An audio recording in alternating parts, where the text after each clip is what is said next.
वैराग्य विद्या निज भक्ति योगा शिक्षार्थमेक पुरुष पुराना श्री कृष्ण चैतन्य शरीरधारी कृपा बुद्धिर्यतमहं प्रपद्ये मूकं करोति वाचालं पंगुं लंघयते गिरिं यत्कृपातमहं वन्दे श्रीगुरुदीनतारिणं नमो विष्णुपादाय कृष्णप्रेष्ठाय भूतले श्रीमद्भक्तिस्वरूपाय गोविन्दिति नामिने गौरवाणी प्रचारिणे परतत्त्वप्रकाशिने श्रीदामोदरदेवस्य प्रियाय ते नमो नमः नमो विष्णुपादाय कृष्णप्रेष्ठाय भूतले श्रीमद्भक्तिस्वरूपाय गोविन्दिति नामिने श्रीमद्भक्तिस्वरूपाय दामोदरिति नामिने नमस्सद्भक्तमने मणिपुरोद्भवाय च शिलप्रभुपादसत्त्वानि प्रचारिणे नमो विष्णुपादाय कृष्णप्रेष्ठाय भूतले श्रीमद्भक्तिवेदान्तस्वामिनिति नामिने नमस्ते सरस्वतीदेवे गौरवाणी प्रचारिणे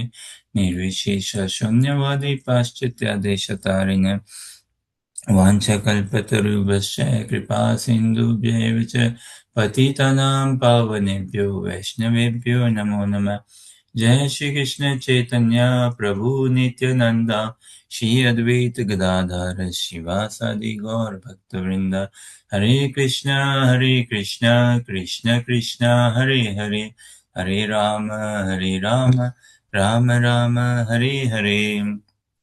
Warm welcome everyone in the study of Krishna consciousness.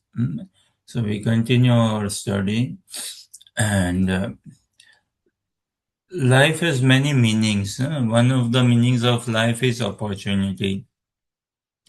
Every day we get an opportunity to express gratitude. Many spiritualists, they say this, right? And religious practitioners, we should be very grateful. And genuinely, we should be very grateful. On a daily basis, we get an opportunity whenever we wake up in the morning since going to bed. We get so much of opportunity to be grateful, to express gratitude, to understand life, to appreciate life, to become more calm, to become more sober. And life means experience, to experience. Without experience, life is shallow. Then it's just information based. And then what is the beginning of experience? Again, the beginning of experience is when we understand we are not this body, we are spirit, soul. When we understand we are a spiritual being, that's the beginning of experience. Then anything which is below this understanding, doesn't matter whatever world experience we have amassed, like politically speaking, how to run a country, economically speaking, whichever way, health wise, engineering wise, we may amass lots and lots of worldly information or so-called knowledge, and we may gain so much of experience also, real life, about this world. But if we don't understand to begin with that we are not this body, we are a spirit soul, we are a spiritual being. I am a soul, I am a spirit soul having a body, not the other way, that I am this body and I have a soul. No, it's the other way. I am the spirit soul and I have a body and this is my body. I am the owner of this body, the possessor of this body. So this is the beginning of knowledge, the beginning of experience. And we want to consolidate over this experience. So in our stages of Krishna consciousness, the next experience we want to really consolidate ourselves is the personality Krishna. Why do we worship Krishna? Why only Krishna? Who is Krishna?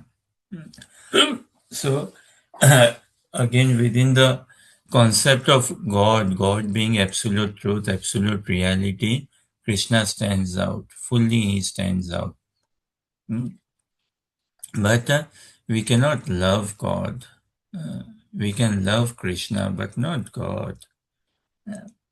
Because Krishna is relatable to us. We can relate to him.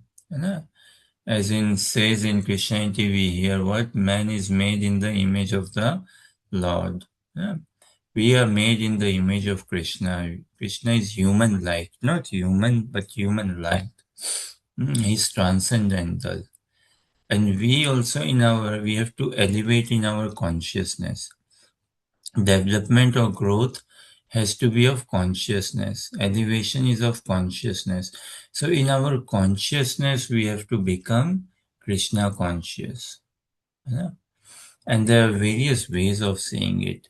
Krishna conscious means what? Radha Dasyam. Krishna conscious means what? Becoming Radha conscious. Radha and Krishna are not different. Radha Krishna ek atma dui de dhari. Anya anya vilasane rasa swadantari. Krishna conscious means what? Becoming conscious of Krishna's desires. Becoming conscious of Krishna's likes, where his interest is, where his mind is, where his absorption is, where his heart is. Where does he find ultimate fascination, ultimate joy, ultimate happiness? What is his longing? And that is Radharani. Radharani's association, Radharani's seva, Radharani's darshan. That is where Krishna's hearts always long, since eternity and for eternity. He knows nothing but Radha, and Radha knows nothing but Krishna. And in order to expand their joy, we have a participation to play, we have a role to play. You know? And our practice of Krishna consciousness all has to be under the lens of Sri Chaitanya Mahaprabhu. Anything outside the lens of Sri Chaitanya Mahaprabhu, we are not interested. Although outside the lens of Sri Chaitanya Mahaprabhu, we may hear, okay, Krishna God, but wherever Radharani is not in the picture, it is as good as atheism for us, or it's like even stronger than that. Our acharyas say that it's like without focusing on Srimati Radharani and aspire to attain Krishna, have darshan of Krishna, have association of Krishna, it's like on a dark moon day, in the waning and waxing of the moon every month, on a dark moon night, one is going out and looking into the sky and expecting a full moon. It won't come about. It won't happen. So likewise, unless we understand our relationship with Radharani, that is what Mahaprabhu has come to give. In the Western world, Christmas is a big thing, right? Christmas festival, now doesn't matter practicing Christianity or not, but everyone kind of gets roped in the mood of Christmas, in the buzz of Christmas. Weather also plays a huge role in that. So now in Christmas, predominantly lots of gifts are exchanged. And then if someone gives us a gift, and if we do not open the gift, if we do not respect the gift, if we do not appreciate the gift, it doesn't come out as good, right? Doesn't matter whatever the gift is, the quality of the gift or something, but we should be grateful, respectful, appreciative of the effort the person is making and brought us a gift. We should try to make use of it as much as we can. That's at a mundane societal level. Now the gift Mahaprabhu has come to give. When God himself wanting to gift us something, can our imagination match up that gift? No way. We can never imagine what is our ultimate good, what is of ultimate good to us. Yeah? And we are spared from that thinking. Such a blessing. Since eternity, we are applying our own mind, own senses, own calculation. And that is why since eternity, we are messing it up. We might have been practicing Krishna consciousness since eternity. Even our previous life, theoretically, it is possible that we might have been a sannyasi even. No? Theoretically, it is possible in our previous life.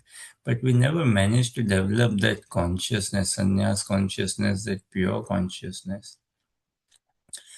So Mahaprabhu here, he has appeared uh, to give us the highest gift, to give bestow upon us pure mercy, pure unlimited joy, unlimited glory uh, that we can never dream of.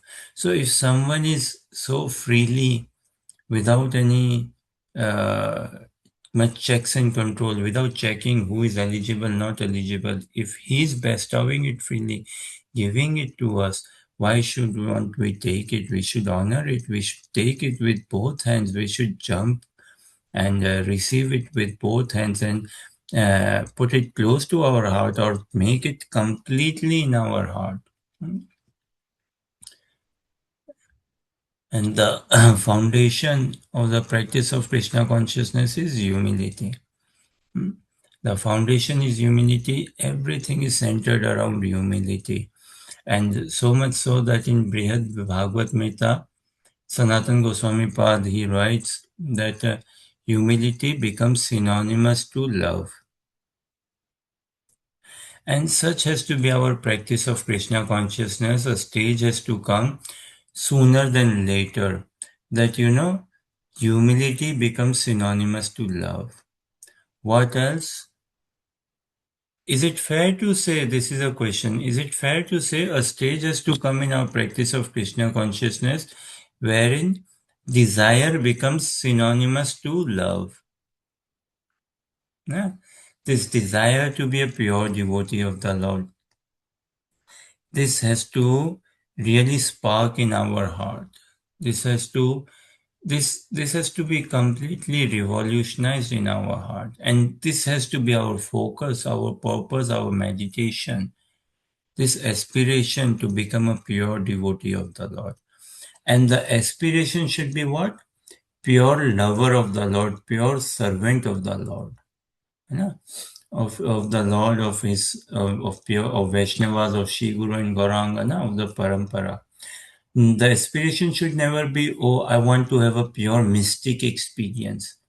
I want to feel, I want to experience what it feels like to cry, what it feels like hair standing on end, what it feels like that I'm getting trembling, I'm perspiring. No, no, we are not after them sort of experiences.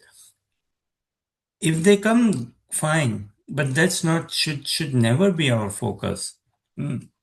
That look, how deep have I gone, how deep have I become, how sober have I become. No, no, those are not our, should be our focus or calculations. Our focus should be only to become a pure servant, a pure lover, yeah? Bona fide, loyal, grounded, humble, completely apolitical. This there's this completely apolitical, asexual, completely, what's the, it's skipping my mind. It's very, very, that quality we want to attain. Non-judgmental, definitely. Not hypocrite, not nothing, no. Very honest, genuine, humble, and with this aspiration only to serve. We are here to serve. We are here to be utilized. We want to be utilized. With this should be our aspiration altogether. And then furthermore, we grow in our aspiration to serve in as what? Like we studied, right? That we are not this body. So is it a fair question to ask? Okay, just on that, humility is synonymous to love, right? It is synonymous. And in our practice, we have to come so much focused, absorbed, one pointed, single pointed, that our desire becomes synonymous to love. Desire is actually synonymous to love, and that desire should be what? None other than becoming a pure devotee of the Lord. When we sing Tulsi Maharani's prayer every morning, in the temples, devotees sing every morning Tulsi Maharani's prayer. what do we pray? What do we say? We say what?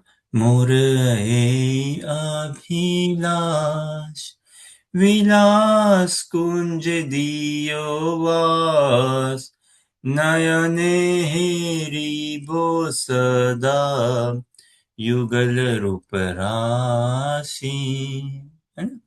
मोर ए अभिलाष, this is my only desire. विलास कुंजे दियो वास, है ना?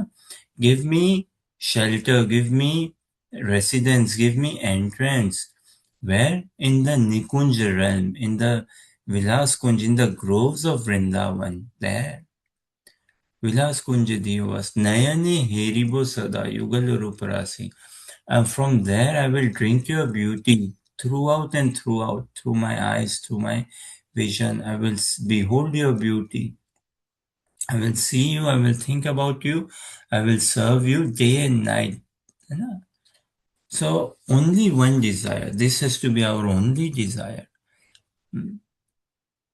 So, and this desire has to become, this is Krishna Prem then. This is synonymous to love.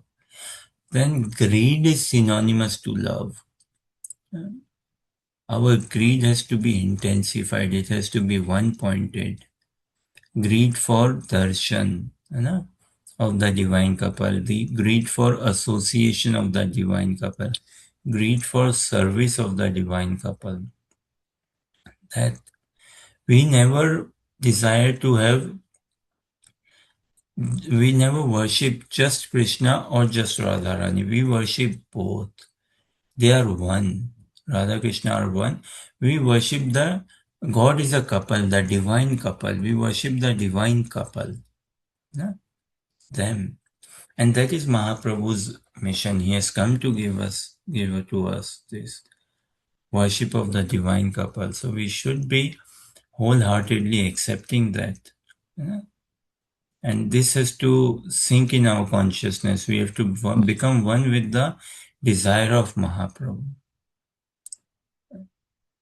We have to aim for it. And then time is a separation in its own time. It will grow, but the reality is man proposes, God disposes. The initiative we have to take, the proposal we have to take. Mahaprabhu has set it up. Shad Goswamis, Srila Bhaktivedanta Swami Prabhupada, Sripad Maharaj, Shri Guru, everything is set it up. I need to prepare that desire. I need to be in that desire. I need to make myself move forward. I need to make that initiative. And in this, what will push us? Like yesterday we were saying, there's only two things, humiliation or humility. Or three in the sense, humiliation, humility, and in between. Now, in life, we all experience humiliation. We have, and material nature forces us to be humble by making us humiliation. We become humble. So that ways we are forced by material nature that take shelter of Krishna. And now in good association, good inspiring devotee association, we get directly encouraged. We get lovingly encouraged, engaged to take shelter of the divine couple, to become pure Krishna conscious. So with this aim, desire, longing, somewhat craving, somewhat hankering, somewhat prayerful mood, humble attitude, desiring to become a student of the message of Sri Chaitanya Mahaprabhu and ever remain a student. We continue our study of Krishna consciousness. So far we have been studying this, right? The various stages that come about in our practice of Krishna consciousness. We should be mindful of it. It's not a practice wherein we are mindless or brainlessly doing it. It's a very people-centered practice. It's a very human-centered practice. It's a very heart-based practice. So it's not at all casual, especially when we are aiming for Vrindavan. When we are aiming for Vrindavan Chandra, Krishna in Vrindavan, he's a restless personality. He's a bit restless. He's never like casual, and the things he is always up to, even he doesn't know what he's up to. Yeah? So it is very intense, it is very focused, it is very, very pointed. So we also need to step up our game, let's say. And this will happen both ways. We need to allow ourselves to be used by Mahaprabhu. We need to desire, we need to initiate that prayer in our heart. We need to pray, we need to keep a humble attitude. We need to climb this uphill journey of Krishna consciousness. And we will notice we are being pulled by the mercy of Sri Chaitanya Mahaprabhu, by the mercy of Shad Goswamis, by the mercy of Gurudev, we are being pulled. So we continue making this uphill journey. And along this uphill journey, there could be some like level stages, as in we are coming to some level stages, some pauses perhaps, just for an assessment. But we can never afford to settle anywhere in this uphill journey. We can never afford to take rest that, okay, I've climbed a lot, I've scaled up a lot. We can never afford to do that. Like many spiritual practitioners in India and outside of India, it's like become vegetarian, become vegetarian. Oh, I've become vegetarian. I've become sober. I don't drink. I don't eat meat. I live a very healthy lifestyle, very disciplined lifestyle, and all. And that's all in all. No, that's not our focus. That's not our thing. So it's a uphill journey, Krishna consciousness, and we are being pulled by the mercy of spiritual master. And on our part, along the journey, we may take a pause. We should be very self-aware, careful, do good analysis and all. But we can never afford to sit down anywhere in this uphill journey. We can never afford to become relaxed or complacent. And at any point, we can never afford to give ourselves this impression that I've come a long way actually. We have, we have, but this doesn't give us any license to settle down.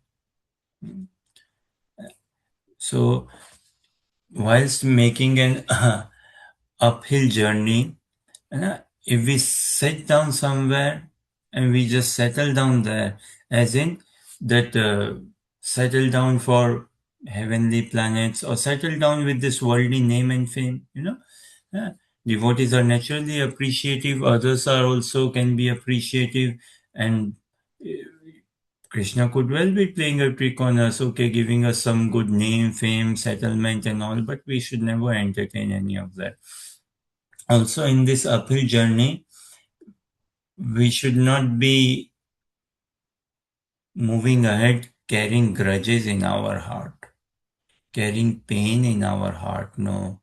Carrying hatred in our heart, no way. Carrying remorse in our heart, no way. We cannot progress then. That will be a very heavy journey. है As in climbing uphill and then looking back and noticing or experiencing, oh no, I had that attachment, I had that craving certain for a certain thing, a certain person or a certain thing, and I left it behind, and we should not be pondering over it. In English, there is a saying, right? Let be gone, be bygone, something like this. And Hindi also it says, right? What? जो बीत गई बात भूल भूल जाओ, something like that they say, ना? बीत गई बात गई, है ना? Like that. So whatever happened, okay, it is all part of the plan of Krishna. It is all for purification, to purify me, to help me come on this journey and continue scaling up this journey. So likewise, in our stages, in our practice of Krishna consciousness, we should be very much aware, and we can see these stages coming. First is what? It has to be first that I'm not this body, I'm a spirit soul. But with this understanding, may not on day one, we may not click it very much. But now when we are little bit settled in our practice of Krishna consciousness, in the sense we are now quite a bit exposed to the process of Krishna consciousness, the practice of Krishna consciousness. So naturally, a question comes in our a question should come in our, say, intelligence, in our consciousness. What? When someone on day one told us, you are not this body, you are a spirit soul, it is very good. It's extremely helpful, extremely, because it frees us from lots of material calculation, material understanding, what is pulling us down. And we need that quick shift. It's like a painkiller. We quickly need it to free us from that pain. Yeah? But now that we have been freed from that pain, or we understand, okay, the modes of material nature I associate with, and I am not a product of the modes of material nature. So I need not associate with that. I need to associate with the spiritual energy of Krishna. Krishna says this in Bhagavad Gita 9:13, right? Mahatmanas tu mam partha devim prakritim ashrita. Bhajante ananya manso gyatva bhutadim avyayam. So we need to take shelter of the spiritual energy of Krishna. So on day one, when we are told you are not this body or a spirit soul, it's like a good painkiller relief for us.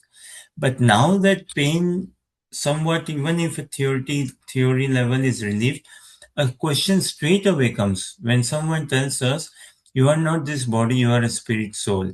Then we should check within ourselves, and perhaps we should ask that person who is helping us understand this bit. You are not this body, you are a spirit soul. Then we can ask that person, okay, if we are not this body, then which body are we? Is it not? If we are not this body, then are we nobody? Or are we somebody or anybody? Which body are we? We are not like ghosts. Life in Vrindavan, life in the Divya Dham, in the transcendental realm, they are Krishna and his associates. Yeah. They all are spirit souls. They are pure spiritual beings, spiritual personality. And their body is all spiritual. So they have a body which is spiritual body, full of knowledge, full of bliss for eternity. Yeah. So when it's like, suppose I'm going to catch a flight. I'm in the airport. Everything kind of securities all happen. Now I am waiting at the wrong gate. My flight is going to go, but I am waiting at the wrong gate. So someone tells me, hey, you are waiting for the flight at the wrong gate. This is not the gate. This is not the gate where you will get your flight from. So my next natural question will be wanted that thank you for letting me know which is the gate, where to get the flight from, which gate is that the flight will be leaving from, where should I go? So if someone tells me you are not this body, shouldn't it lead to a self-inquiry? Shouldn't it be my responsibility on my part to check if I'm not this body, then which body am I? Yeah? So this, we'll see this, but just to park it here for now. So the first stage in our evolution of Krishna consciousness, in our growth realization, I'm not this body, I'm a spirit soul. Higher than that is understanding Krishna as the supreme personality of Godhead. Yeah? That God exists and Krishna is God, and there's a reason why. Well, the reason is scriptures say. Yeah? The reason is multifold. Primarily being what? Scriptures say Krishna is the supreme personality of Godhead. Krishna also says, yeah, Lord Shiva, Lord Brahma, Indra, Chandra, Varun, everyone says Krishna is the supreme personality of Godhead. Krishna does not disagree. He himself says, and he lives by it. We can see that. And we are after, doesn't matter practicing Krishna consciousness or not practicing, theist or atheist, everyone is looking for security. Everyone is looking for peace. Everyone is looking for knowledge, learning, experience. Everyone is looking for truth, Is it not? Everyone is looking for happiness, bliss. Everyone is looking for eternity. You know? And that we find in Shyam Sundar only. In his pastimes, we can see this. So directly or indirectly, we all are looking for Radha Krishna. So our second stage of realization has to be that Krishna has to be our worship. And when we say Krishna, we mean Vrindavan Chandra Krishna. None other than that. Vrindavan is what we are aiming for. And above that, higher than that, a level up, huge up in our consciousness is to understand the status of Srimati Radharani. It could well be we might be practicing Krishna consciousness for 1 year, 5 year, 10 year, 15, 20, 30 years, day in, day out. We might be chanting Hare Krishna, Krishna Krishna, Hare Hare, Hare Rama, Rama Rama, Hare Hare. Eh? Whatever number of rounds daily japa we might be doing. But we may not know who is Radharani. How little we get exposed to understanding who is Radharani. How little we get introduced, exposed, encouraged to come to this third stage of realization in our consciousness, in our practice, in our growth. Life is short. We have a short lifespan. And anyways, throughout the day, more than 80% of our time goes anyways in bodily activities, societal duties, formalities, what not, this and that. Is it not? Easily, 60% easily goes. If someone can devote 40% for focus, Krishna consciousness, what to say? Easily 60%, 70, 80, 90%. So with such limitations and all, we cannot afford to prolong and prolong and prolong, not coming across the personality Srimati Radharani. We cannot. On day one, it could be a thing, okay, we are not exposed. On day one, we know nothing. But gradually we understand we are not this body, we are spirit soul. Then we should be kind of living in inspiring association and understanding the status Krishna, International Society for Krishna Consciousness or Krishna Consciousness. Who is this personality Krishna? And we cannot understand Krishna unless without understanding Radharani. No way. No way. So that's the third stage, and it is a stage level up. Further huge level up in our consciousness, in our realization, understanding Radharani. And it will be such a disservice if we are practicing for 5, 10, 15, 20, 30 years, so-called time in Krishna consciousness. But we don't know the basics of Krishna consciousness, as in who is Radharani and the relationship between Radha and Krishna. And then we wonder, oh no, why is it that I've been practicing for so long but I don't experience happiness? Why is it that I don't feel much charmed?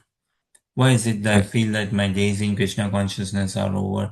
Or why is it I feel that, okay, it's a drag doing japa, it's a drag reading, listening, hearing, or I feel bored, I've done enough. All such things will again pull us down unless we are scaling it up, scaling it up, scaling it up. So today we pray to understand a level up, higher than this we want to go. That the status, the position of spiritual master in every sadhaka's life. For someone born as human, it is indispensable for him or her to study Bhagavad Gita. Definitely. At least Bhagavad Gita. And then Srimad Bhagavatam, yes, of course, cover to cover, and cover to cover Chaitanya Chaitamrit, cover to cover Ishopanishad, nectar of instruction, nectar of devotion, and furthermore. Someone born a human, our duty is what? To accept Guru Padashraya. The fruit of sadhana bhakti, the fruit of performing devotional service, is to be thoroughly convinced of the requirement, the fundamental heavy requirement of accepting subservience nature under the lotus feet of a bona fide personality, purest devotee of the Lord, spiritual master. Yeah? The very term understand, I believe so, but please correct me if wrong. Huh? What I understand or I believe is we want to gain an experience and a footing, a vision into the life in Krishna consciousness. We want to understand that, right? Now, in order to understand that, how would it happen? When we situate ourselves, when we stand, when we come under, when we stand under the feet of a personality, a living personality who is the living legend in Krishna consciousness, who is living Krishna consciousness. You know? Only then by his blessing, by his mercy, we can understand. There's no other way out. The only thing is to make ourselves receptive of that mercy. Mercy is flowing. We need to bring that faith, we need to bring that heart so that we can tap into that mercy. And where is that one-stop shop of mercy? That's the position of spiritual master.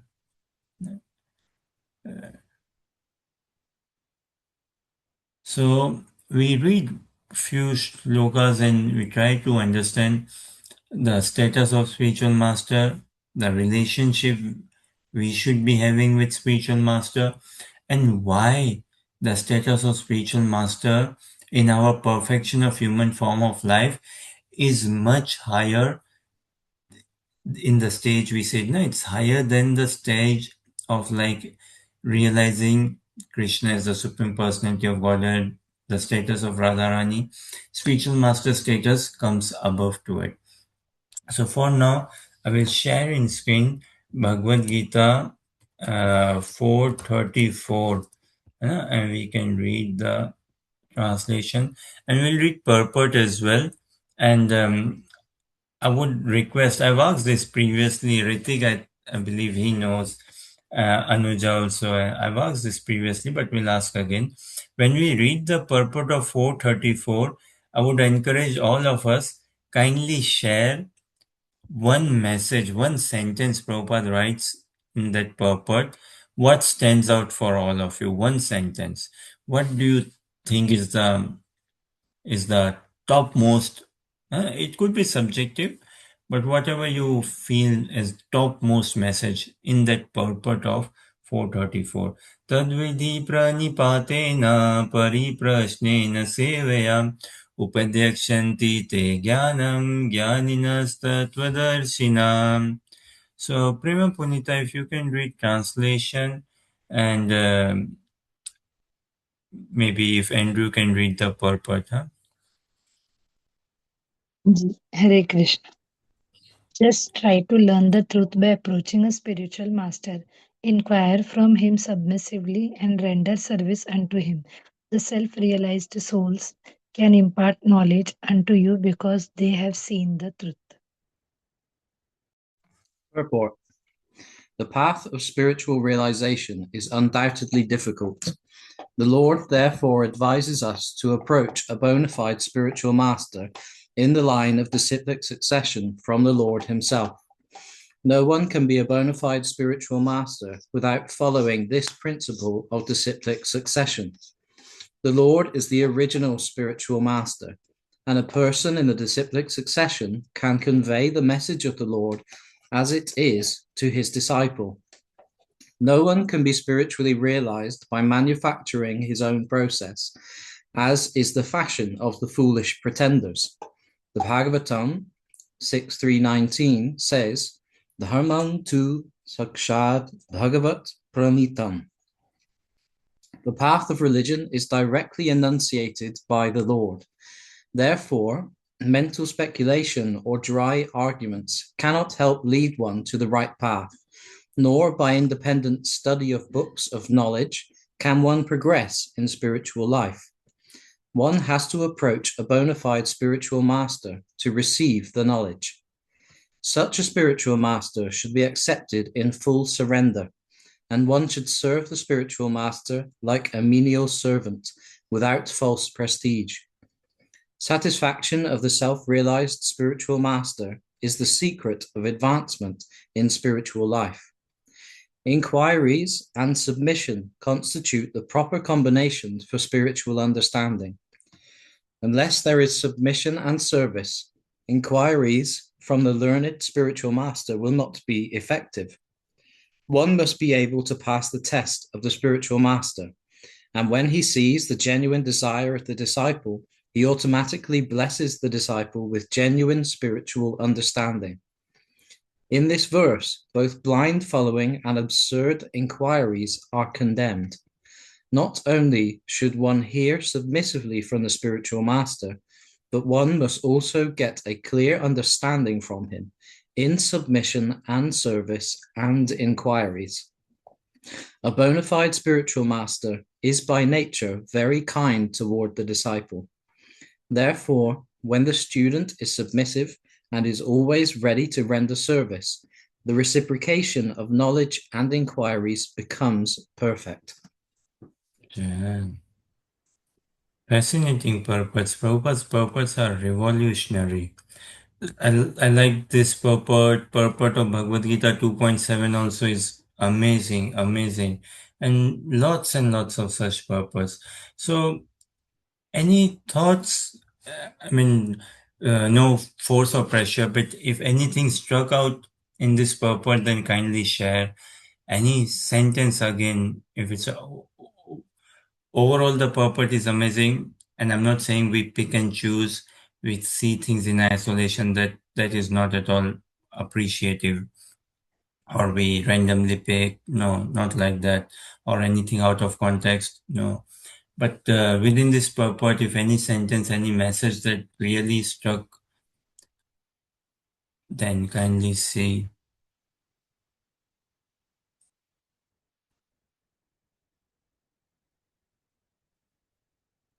Yes. Satisfaction of the self-realized spiritual master is the secret of advancement in spiritual life. Smashing. This is what struck to us as well.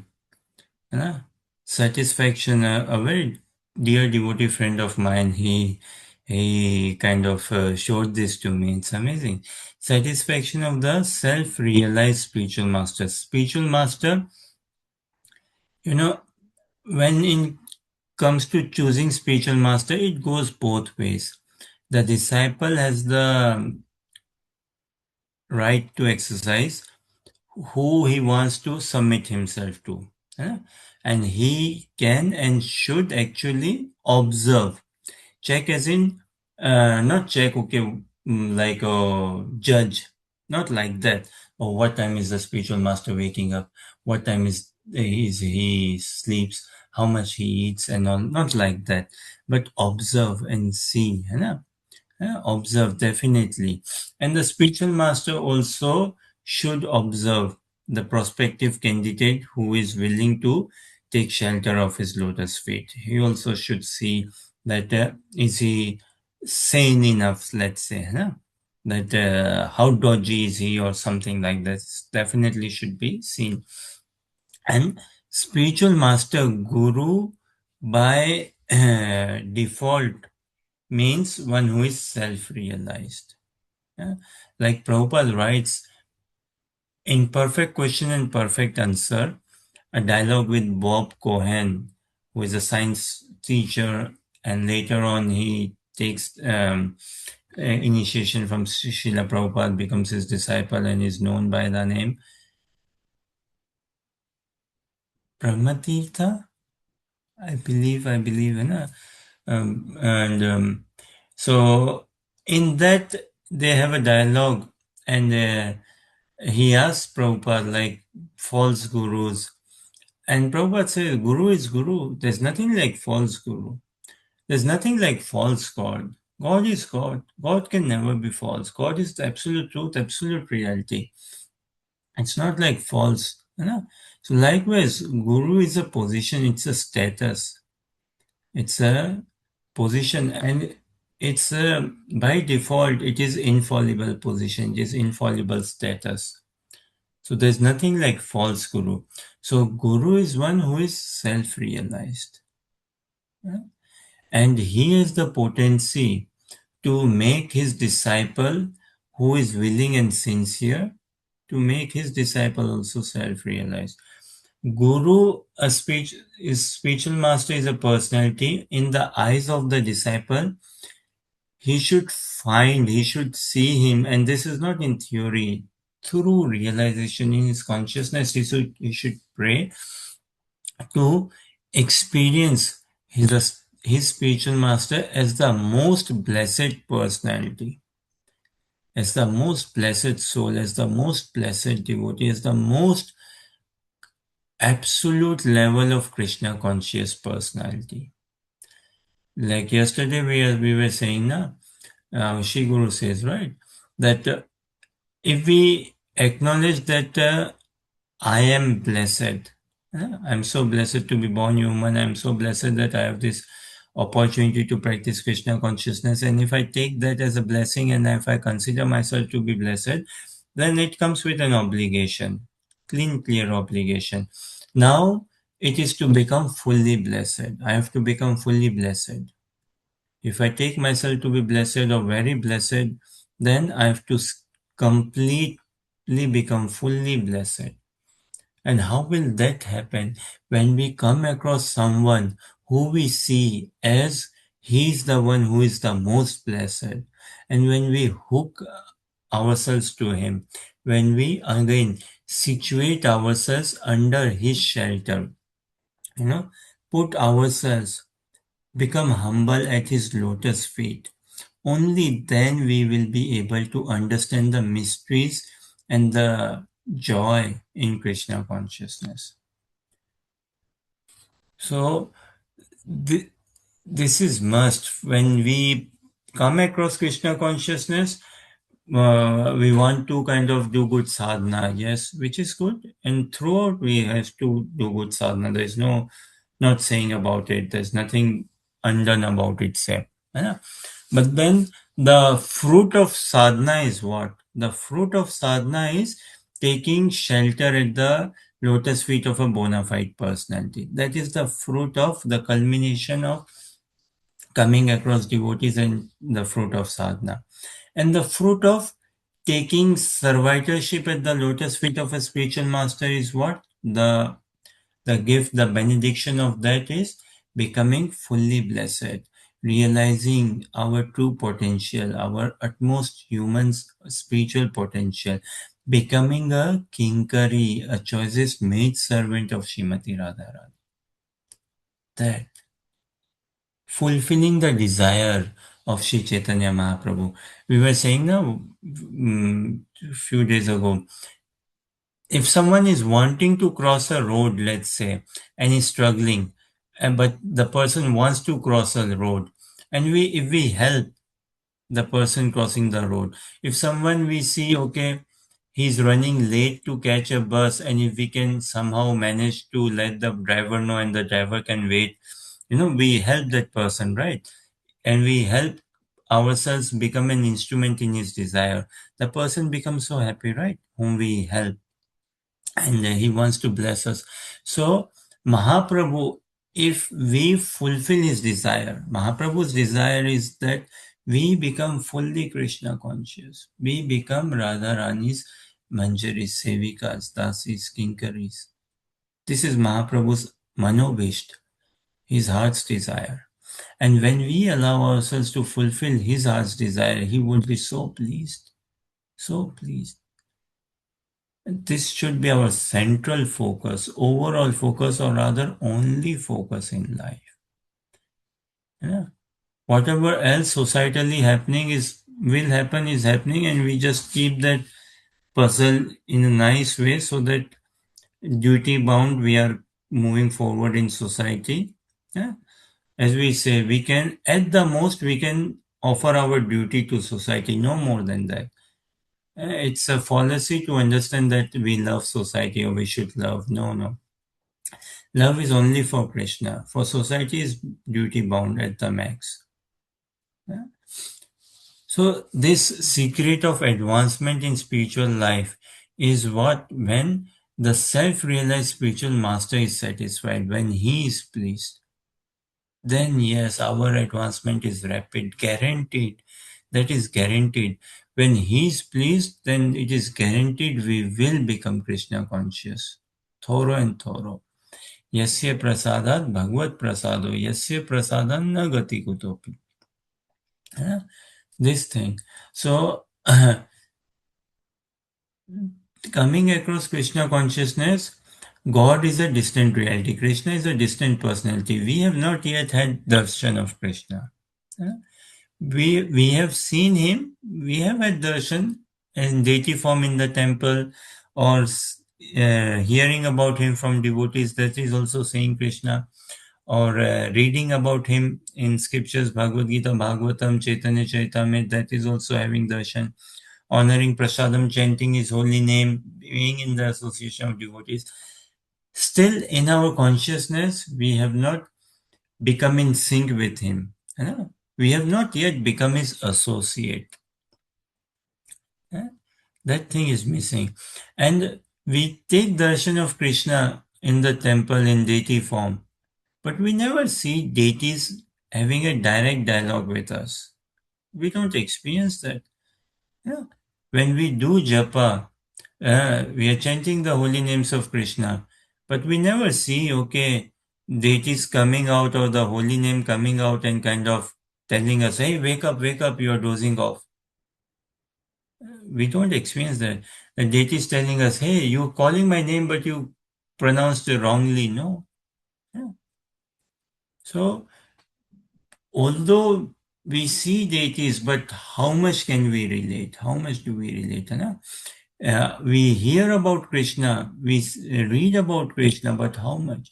And that personality is all in one. We'll share one shloka, Srimad Bhagavatam. Okay, Ritik, you try sharing. Let's see if it comes about Bhagavatam 11, 17, 27. If not, then I will share. है ना आचार्य माम विजानीयात नवमन्येत करहि चेत न मर्त्य बुद्ध्या असूयेत सर्वदेव मयो गुरु 11, 17, 27. Hari Bol, it seems to be coming on screen. So now, Ritik, you have shared, you read translation as well, please. Hare Krishna. One should know the Acharyas myself and never disrespect him in any way. One should not envy him, thinking him an ordinary man, for he is the representative of all the demigods. Yeah.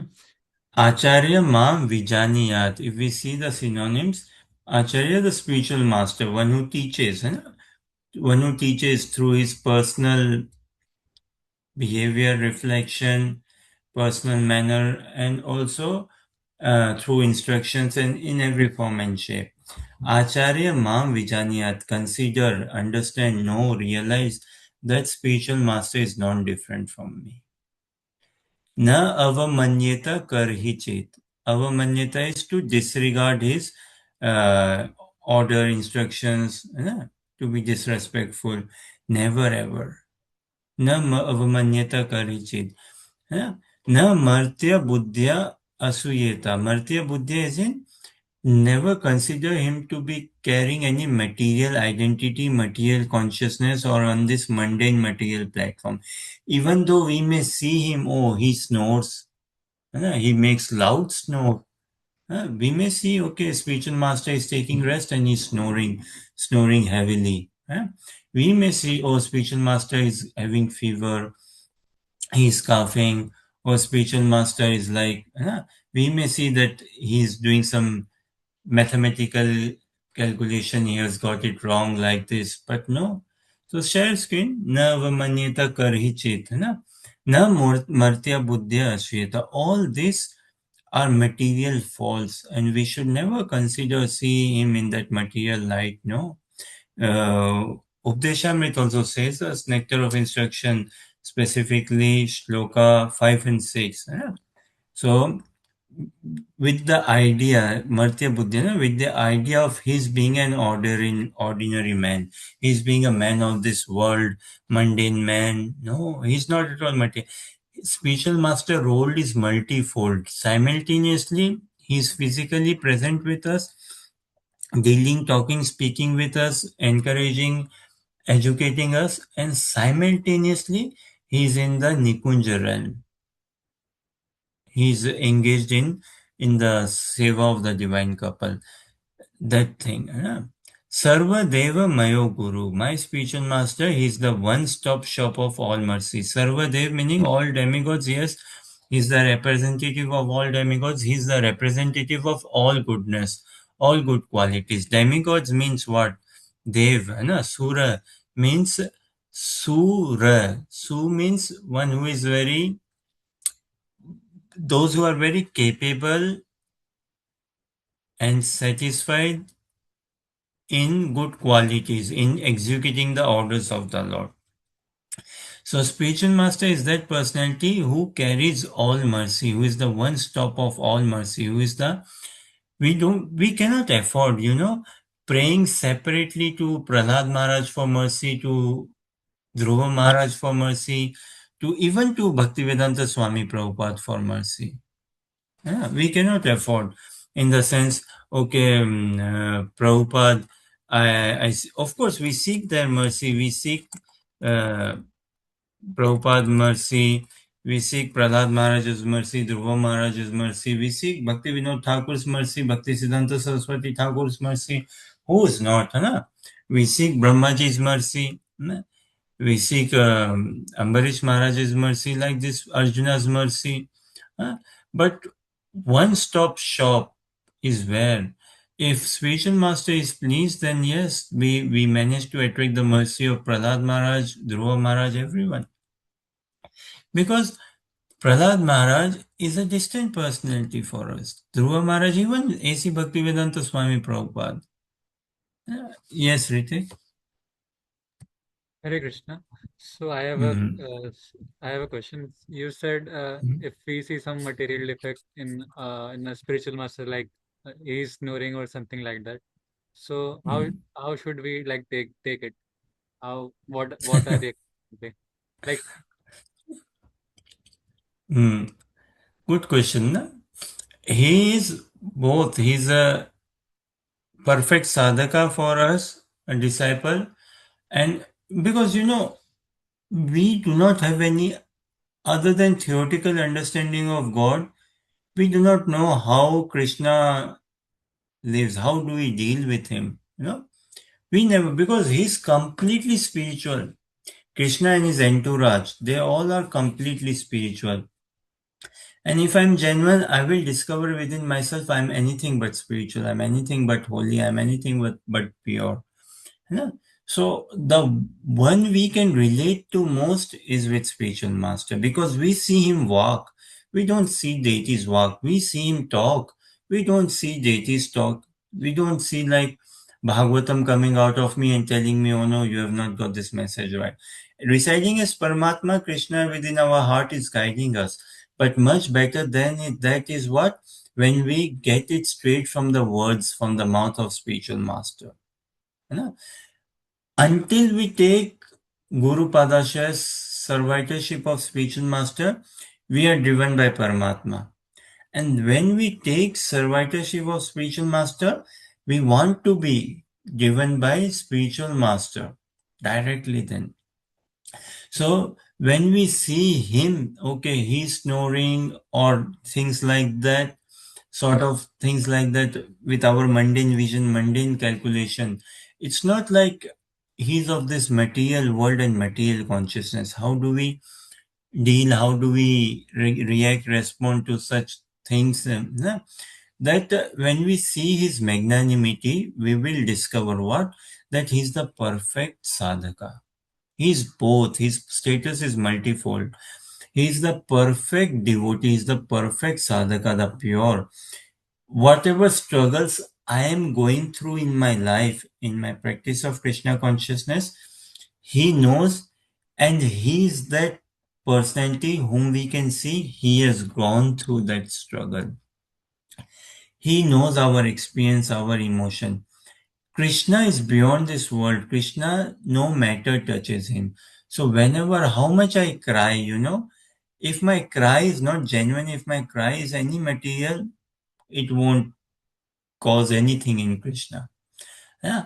But spiritual master is that personality. He understands more the working of this world, or he understands more my life's working than Krishna. So spiritual master, when we see him, that yes, the path I am walking on, he has already traveled that path. He is the best. This inspiration is the best. He has already traversed that path. He is the best sadhaka for me, and he is the best siddha, perfected being as well for me.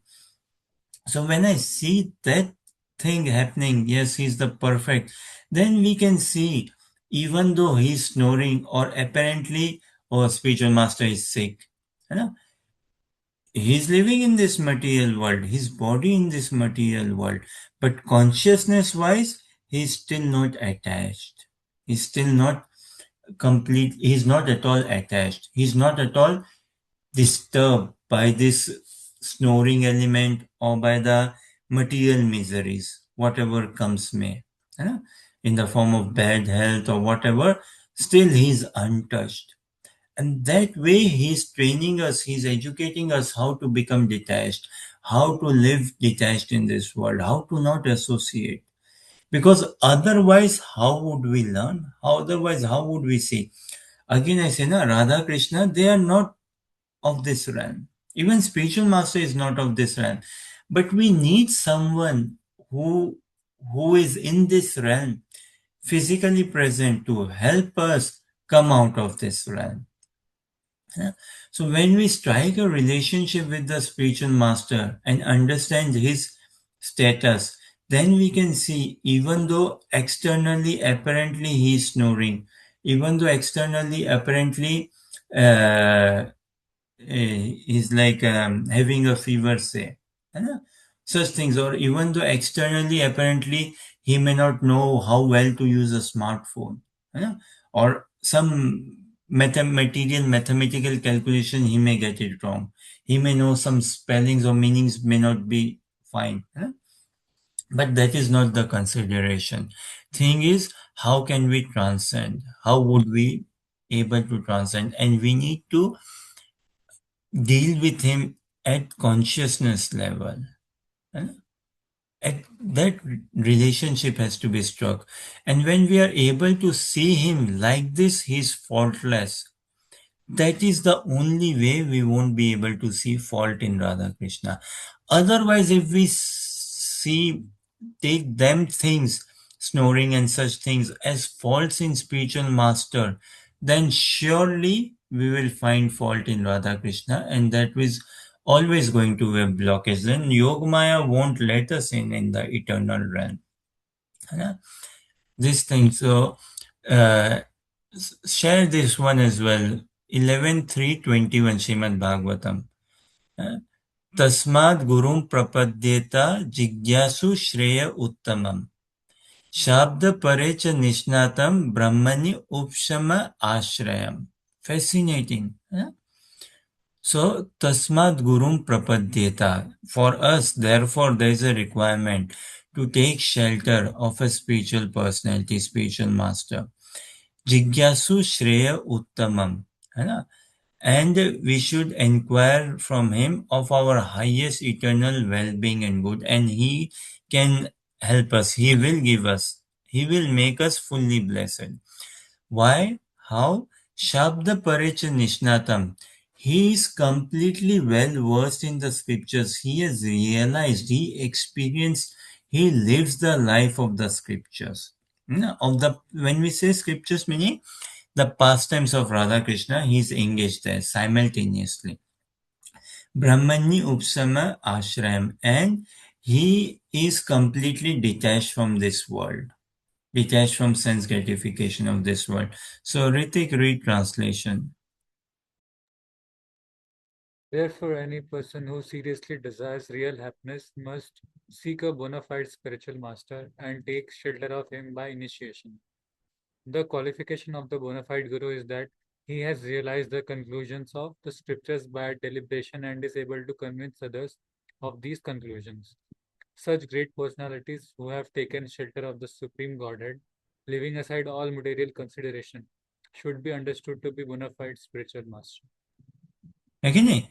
So leaving aside all material considerations. Purport is also amazing. Prabhupada's disciples write this purport. In our own time, we'll read it. But predominantly three things. The qualification of the bona fide spiritual master is that he has realized the conclusions of the scriptures by deliberation. And now by deliberation does not mean by mental imposition, by intellectual capacity, not like that. Huh? By deliberation meaning the message is sprouted in his heart. Huh? Radha Krishna manifested in his heart. They are in his heart. He is engaged in their seva by the mercy of his spiritual master. Huh? That way.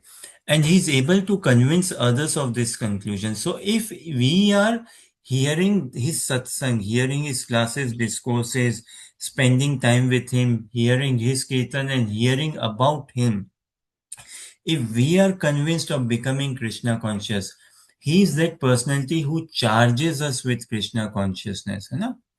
So that is the second thing. First, he's well versed in scriptures. Is he living that life same? Na?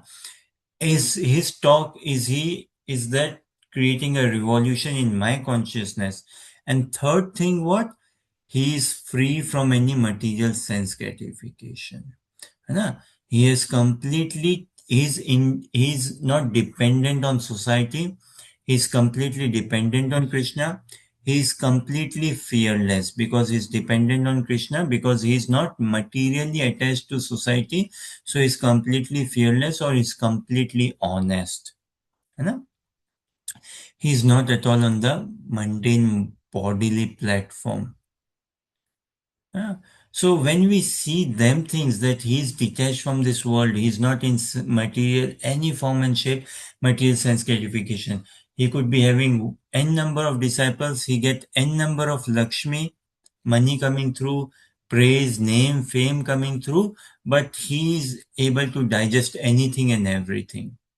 No, he's not at all self-centered in that sense. And he's not living in this calculation of envy or anything of that sort. So if we can strike that relationship by mercy at consciousness level, then these things, externally, apparently snoring, this, that, they won't bother us. Because if we learn to rise above that thing, only then we can delve into his heart, and only then we can delve into Radha Krishna's heart. Otherwise, at an external level, can we understand Radha Krishna's pastimes? No way. We will find so many faults in Radha Krishna's pastime. So many faults. Oh, Krishna is dancing with gopis, he's dancing with Radharani, he's dancing simultaneously with so many unlimited faults. Does this answer your question somewhat, Ritik? Yes, Prabhuji. Perfect. What is our level of relationship, our level of association? How are we associating with him? That is what we will get exposed to. Yadrishi, Yadrishi Shraddha, Siddhir Bhavati Tadrishi. The level of faith and the level of consciousness we have developed in our consciousness towards our spiritual master, to that level we will see him. That's how we will see him. What do you say, Andrew, Amanda?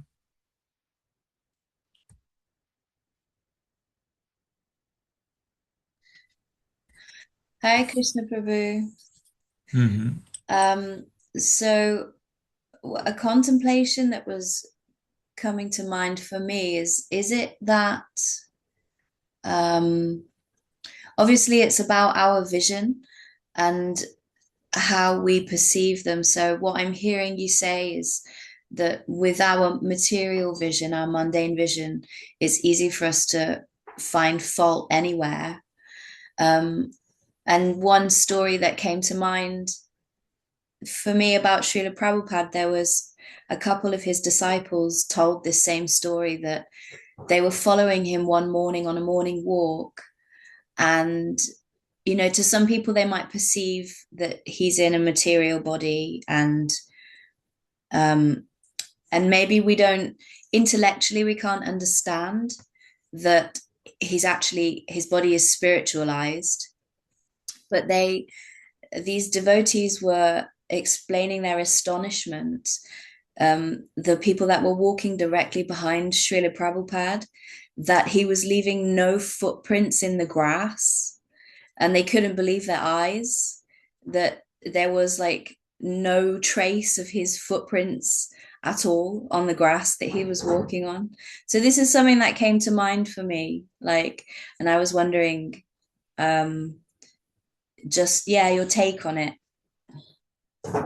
Yeah, so my take would be, if we see Prabhupada walking and if we see that, okay, he's leaving behind footprints, does it make him any less? Yeah, definitely. Okay, Prabhupada walking and having foot, and yeah, what you're saying is true in the sense our mundane vision, material vision, and that is the thing we need to grow. And if we are not, this is why we say now we need to find one personality in this world with whom we have no faults. Can we find that one personality? You know, the human population in this world is 8.5 billion. Huge. You know? Krishna is saying among this 8.5 billion, can you find one personality with whom you have no fault? At least one. Then, if you have no fault with that person, can you live with him happily forever? Can you think about him happily forever?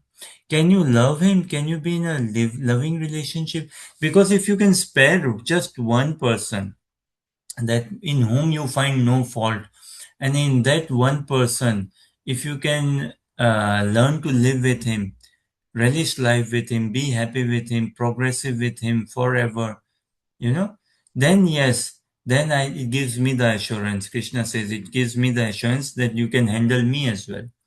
Because if you can handle one person, his moods, his likes, dislikes, and all, and this person is what we are talking about, spiritual master, spiritual person. है The very term guru means heavy. Guru, it's a Sanskrit term, means what? One who is heavy, in the sense, one who uh, takes away our ignorance, one who shatters our ignorance, one who breaks our ignorance, destroys ignorance. That is spiritual master. But in Mahaprabhu's lens, spiritual master's role is not just taking away ignorance, but one who bestows purest form of Krishna Prem in our heart. Sri Radha Dasyam. That this is why we address him as Shri Guru, not Guru. Shri Guru. This is, we sing now the prayer. Shri Guru Charana Padma Keval Bhakati Sadma Bando Mui Savadhana Mate. What does this mean? Ritik, what does this mean? Shri Guru Charana Padma Kevala Bhakati Sadma Bando Mui Savadhana Mate. We know so many temple songs, these are sung daily in the temple, right? Tulasi Arti, Guru Vandana, Guru Ashtkam, and it is extremely, this should be done on our part, that when we sing them, we know the lyrics, we should be knowing the words, the lyrics, pronunciation proper, good. And we should read the translations, whichever language, Hindi, Marathi, English, we should read the translations. What is it meaning? What do we sing? What does it mean?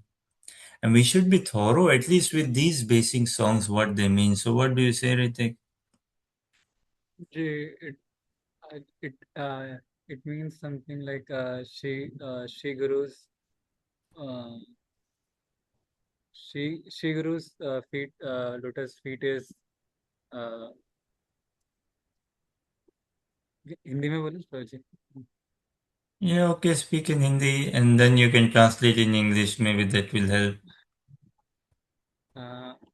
Like जो श्री गुरु के चरण है उसी से हमें शायद pure devotional service मिल सकता है.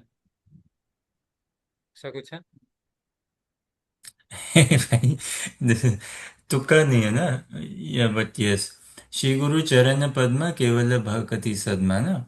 That Shri Guru is the embodiment of loving pure devotional service. केवल भक्ति सदमा, no nothing else. No mixed devotional service, no adulterated, diluted, no pure devotional service. So we are encouraged to associate with him, but simultaneously we are warned as well. What? Bandho mui savadhana mate. That be careful in your dealings with him. है ना? Navamanyata karichit. That is what na? That be careful in your dealings with him, because he bestows pure devotional service. And if we are not becoming sincere, if we are not progressing in becoming humble, desiring to be humble, and if we continue with material vision, having material vision is not a problem, but the problem is not wanting to change. That's the problem, na? So, Bandho Mui Savadana Mate. Be careful, because he's the embodiment of pure devotional service. And if you continue approaching or striking or checking or wanting or seeing him as mundane or judging or this thing, then we will be really crushed in our Krishna consciousness. So we are encouraged that we want to. There are two things, na? In English, there is a saying, what? Familiarity breeds. What does it? How does it go? Familiarity breeds. Ritik, Amanda, Andrew. Contempt. है ना? Familiarity breeds contempt. We don't want to become familiar with the spiritual master or with a devotee, even for that matter. Or that, yes, I'm quite familiar to him. Because when we say familiar, then it's more on the external side. Oh, the Sri Guru, he will say this sentence next in the class. I know what he's going to reply to the question. है ना? It may happen when we hear from him, okay, yes, I've heard him say many times, and this is the same thing he's going to say. But we don't want to strike a relationship, associate with him on familiar grounds. No, familiarity breeds contempt. That is where we will find faults in him. But we want to become attached to him. We want to associate with him at heart level. So we are encouraged that be careful of our dealings with him unless we are matured. This thing. So what Amanda is saying is like, yes, Prabhupada walking and devotees experience his disciples that he's leaving no footprints behind, right? We also heard Prabhupada walking somewhere in a beach or forest somewhere, and there were some plants and he touched some of the leaves or plants, and as if they came to life. Yeah? And so many such things. But it's not because like he performed any miracle, so we praise him, we love him. No. And these are again a bit subjective, but for me, the real Prabhupada himself said in his classes that there are some bogus personalities who claim what? Oh, my spiritual master, he can walk over this river. है ना? My spiritual master, when he touches me, it gives me current like this. So Prabhupada says these are not the considerations. Anyone can cross a river. Why do you walk over a river, Baba? Pay a small fare and take a boat and cross the river. है ना? Touch, my spiritual master touches me, it gives me goosebumps, electricity. This is not the thing. But Prabhupada says the thing which I caused is, look at this European and Americans, disciples of mine. The change revolution in their consciousness. They are pure personalities now. No more meat eating, gambling, intoxication, illicit relationships, anything. And they are lovers of God. They are hungry for God now. They want to see God. They serve God. Throughout, day in, day out, they chant the holy names of Krishna and distribute love of Krishna. And this is what uh, I have done, say, or this is what my spiritual master has caused in me or made about come. So this is the beauty we want to see. So Prabhupada walking, leaving footprints. Some say Prabhupada never felt jet lag in his travels, wherever he traveled, from say coming from India to UK, from UK going to US, France, wherever, he never experienced jet lag. He would land and whatever time of the day, he would continue like that and all. So what if, one side could be if I start comparing, oh, my spiritual master, he travels and he experiences jet lag. My spiritual master, he sleeps more than what Prabhupada sleeps. My spiritual master, he works, he leaves all over footprints and his dhoti becomes dirty. If such things, and then we start comparing, it's like we are digging a massive hole for ourselves in the practice of Krishna consciousness. Massive, massive hole then we are digging for ourselves. It's a killer consciousness if we kind of start thinking on those lines. For it is subjective. For a disciple, his spiritual master is as good as Prabhupada or greater than Prabhupada. Because Prabhupada is the position, it is a title, it is a position, right? It is a position of a Paramahamsa, of a purest devotee of the Lord. So for a disciple, why should he, is it any wrong, or why should he not see, why should he not experience his spiritual master as the purest devotee of the Lord? And no comparison against anyone, because in the divine realm, in the spiritual realm, there is no comparison in that sense. Comparison is in this mundane realm because of scarcity. The realm we live is a scarce realm. We experience scarcity, shortness, so we compare. Oh, I've got 10,000 pounds. I've got limited money. Which car do I buy? This car or that car? Yeah. But in there is no limitness. There's unlimited. So there's nothing to compare or nothing to compete or outsmart or anything like that. Yeah. We are caused by our spiritual master. Yeah. Now it is depends on my vision, my attitude. One way is I may see, oh, my spiritual master connects me to his spiritual master, who connects me to Srila Prabhupada, who connects me to Prabhupada's spiritual master, like this. But actually, how I see is my spiritual master connects me to the divine couple. Yeah? That sort of thing. It's not like, for, again we read, he's the representative of all demigods, spiritual master. He's the representative of all creation and everything. So, for a disciple, in his consciousness, the status of spiritual master, he should pray to see what? As the purest devotee of the Lord. To say that my spiritual master is a pure devotee of the Lord is a complete understatement. He's the purest devotee of the Lord, the bestest devotee of the Lord. Yeah? That way. And does this kind of time we do appreciate that Prabhupada walking and leaving no footprint behind? Great. Yeah. Prabhupada not getting jet lag, great. But if Prabhupada left any footprints behind whilst he is walking, say, that does not at all diminish his status, because that is not the criteria or benchmark we understand for his magnanimity. Is this somewhat tying, Amanda? Yes, Prabhu. Yes, thank you so much. Because otherwise, what if Prabhupada doing kirtan and if he sneezed or something? Yeah. There are occasions when Prabhupada was driving, he was being driven by his disciples, don't know, London or India, wherever. And there was one occasion where he asked his disciples, okay, stop the car. Urgent call of nature, I need to attend. And they stopped in the wherever, I think they were traveling somewhere in rural area.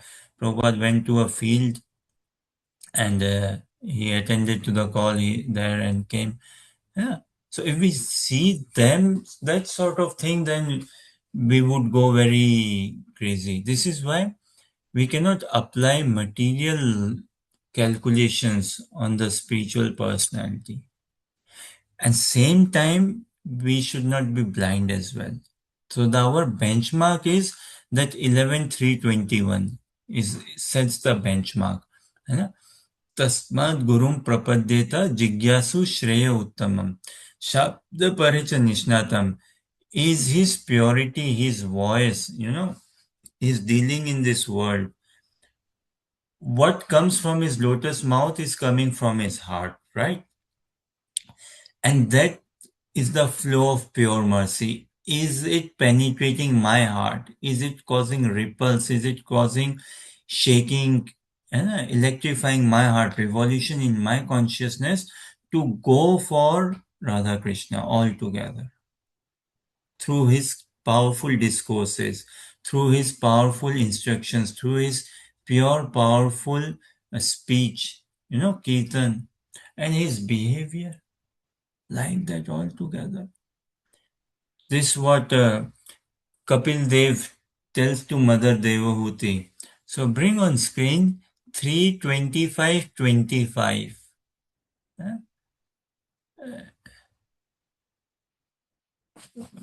The glories of devotional service. Ritik, if you can share, otherwise I will try to share Srimad Bhagavatam 325 25 Satam Prasangam Mama Virya Samvido. Okay. भवन्तिरित्कर्णरसायना कथा तज्जोशनाथासु अपवर्गवर्त्मनि श्रद्धारतिर्भक्तिरनुक्रमस्यति. So, Amanda, retranslation, please. In the association of pure devotees, discussion of the pastimes and activities of the Supreme Personality of Godhead is very pleasing and satisfying to the ear and the heart. By cultivating such knowledge, one gradually becomes advanced on the path of liberation, and thereafter he is freed and his attraction becomes fixed. Then real devotion and devotional service begin.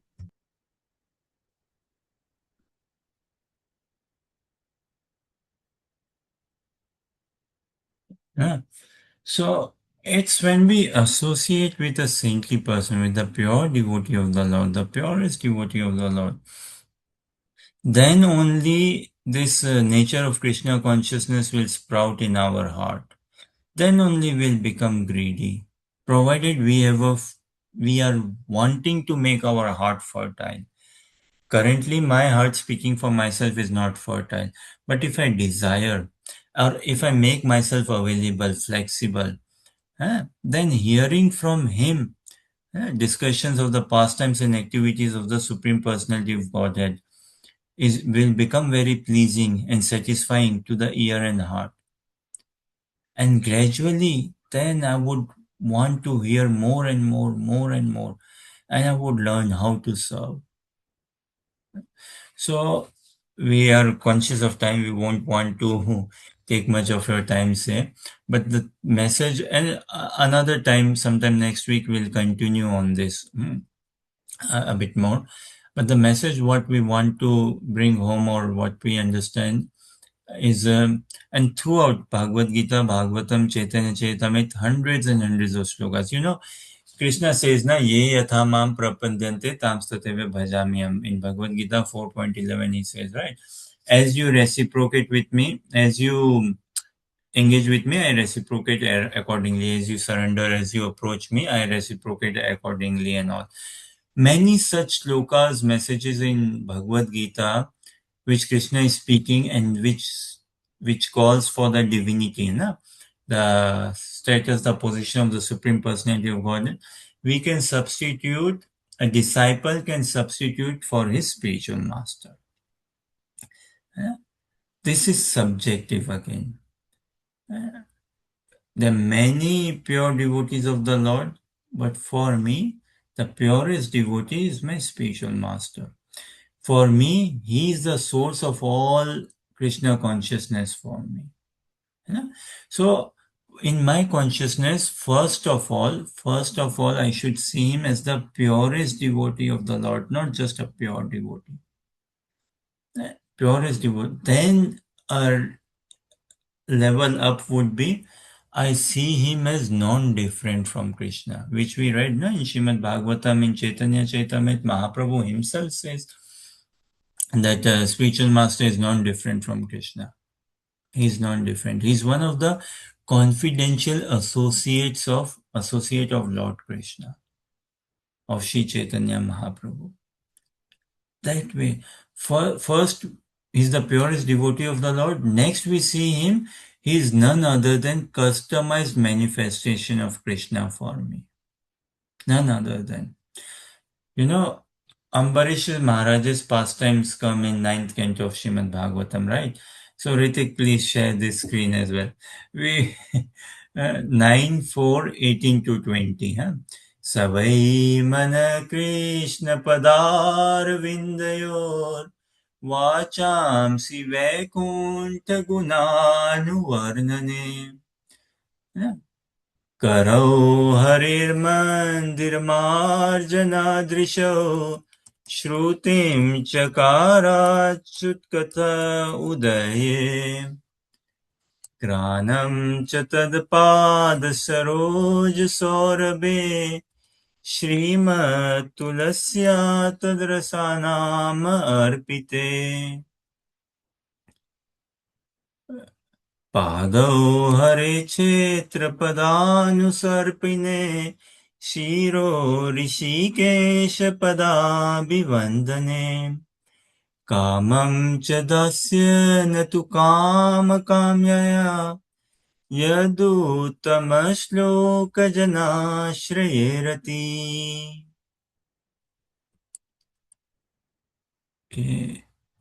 Maybe we can request Andrew to read translation, please. Translation. Maharaj Ambarish always engaged his mind in meditating upon the lotus feet of Krishna, his words in describing the glories of the Lord, his hands in cleansing the Lord's temple, and his ears in hearing the words spoken by Krishna or about Krishna. He engaged his eyes in seeing the deity of Krishna, Krishna's temples, and Krishna's places like Mathura and Vrindavan. He engaged his sense of touch in touching the bodies of the Lord's devotees. He engaged his sense of smell in smelling the fragrance of tulasi offered to the Lord. And he engaged his tongue in tasting the Lord's prasad. He engaged his legs in walking to the holy places and temples of the Lord, his head in bowing down before the Lord, and all his desires in serving the Lord, 24 hours a day. Indeed, Maharaj Ambarish never desired anything for his own sense gratification. He engaged all his senses in devotional service and in various engagements related to the Lord. This is the way to increase attachment for the Lord and be completely free from all material desires. Yeah. Fascinating, right? So, Ambarish Maharaj, another day we'll see, but in our context, say, he always engaged his mind in meditating upon the lotus feet of the Lord. Every faculty, his words, his hands, his feet, his ears, his eyes, everything, his relationship with others, his sense of smell, everything in pure devotional service. He never desired anything for his own sense gratification. Right? And he engaged all his senses every time. He was Krishna conscious always and in all ways. Yeah? All different possible ways and always throughout. So to begin with, I am not at all there. I am nowhere any of it.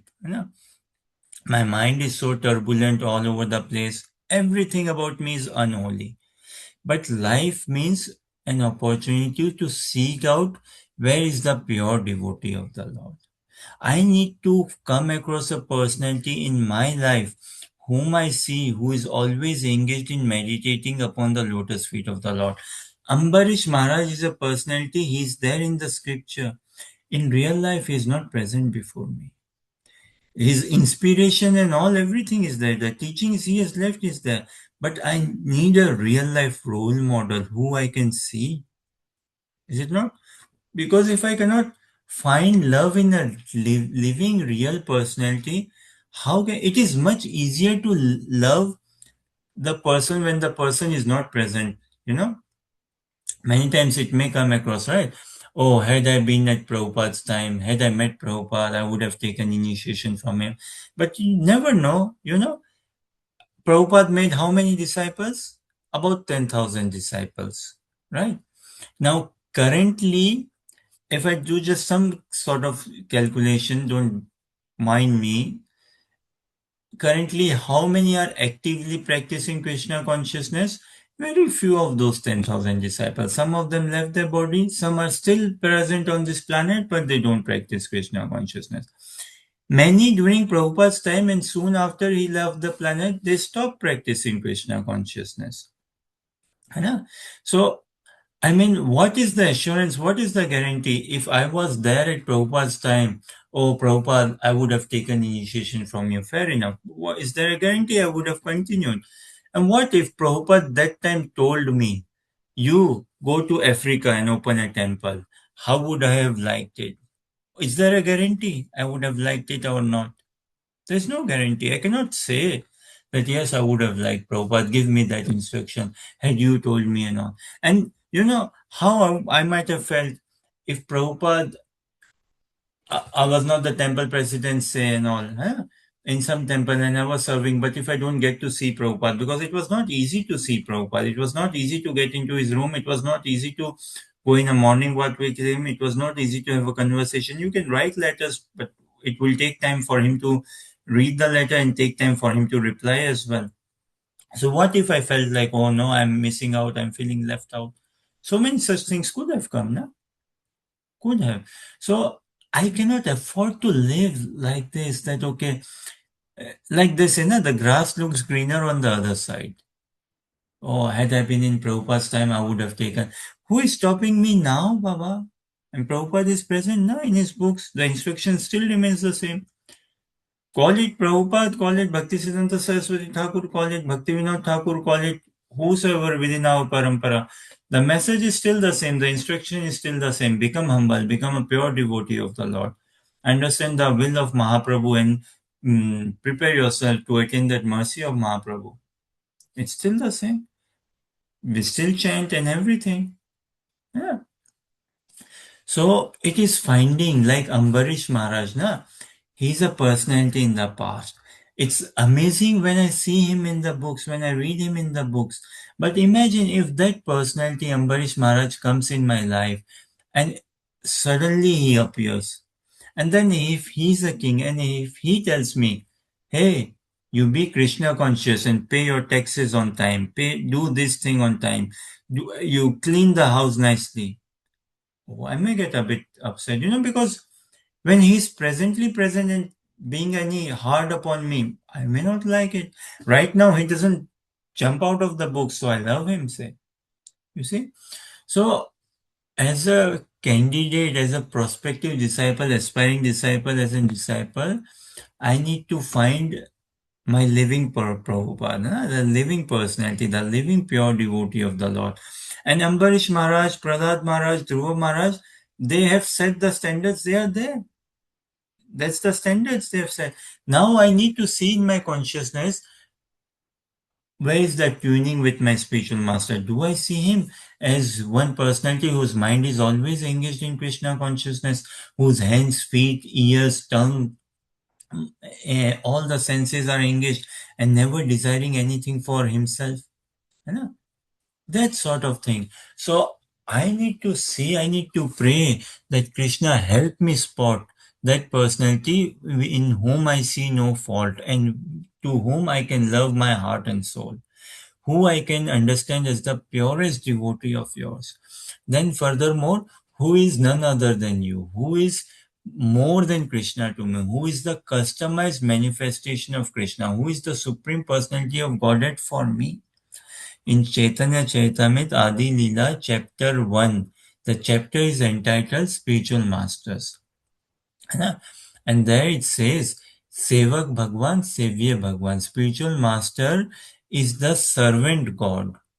Krishna is the worshipable God. But for a disciple, spiritual master is both.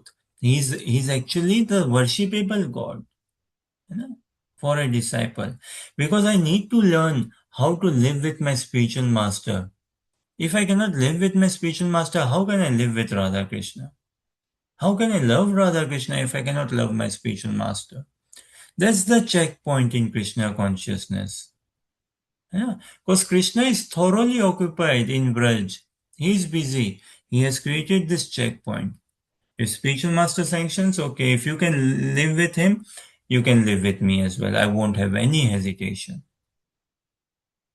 So, the status of spiritual master, and in my journey of Krishna consciousness, I have to see him as the embodiment of Sakshat Krishna. We sing in Guru Ashtakam, na?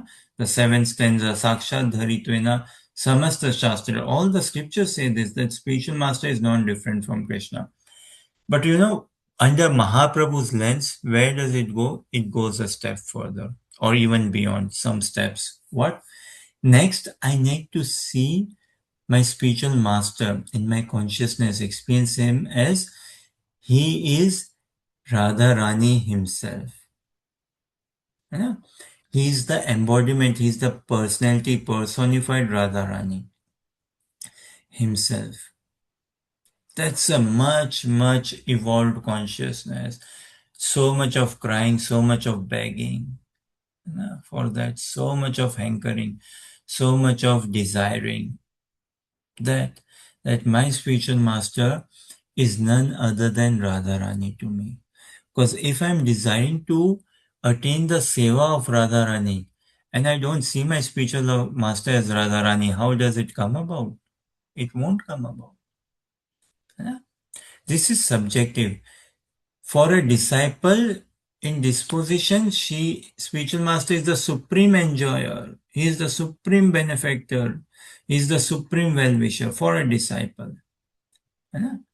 It's my prerogative. Spiritual master won't say, I am the supreme enjoyer, but for me, he's my one-stop mercy, he's my Radha Krishna combined package. So that if I aspire darshan of Radharani, I should be aspiring darshan of Shri Guru. And it's not like Shri Guru is a replacement, rather he's an extension. As our Gurudev gives this example, shares this example, we go to a shop, say a chocolate shop. There's so many chocolate shops in the UK, right? And Europe. It's a big thing in Europe, and it's not any such a big thing in India, chocolates, compared to what it is in Europe. So in Europe, we have seen, right, like the people outside the shops, they come about the staff of a chocolate shop and they offer what? Free fudge for trial, please taste. Is it not?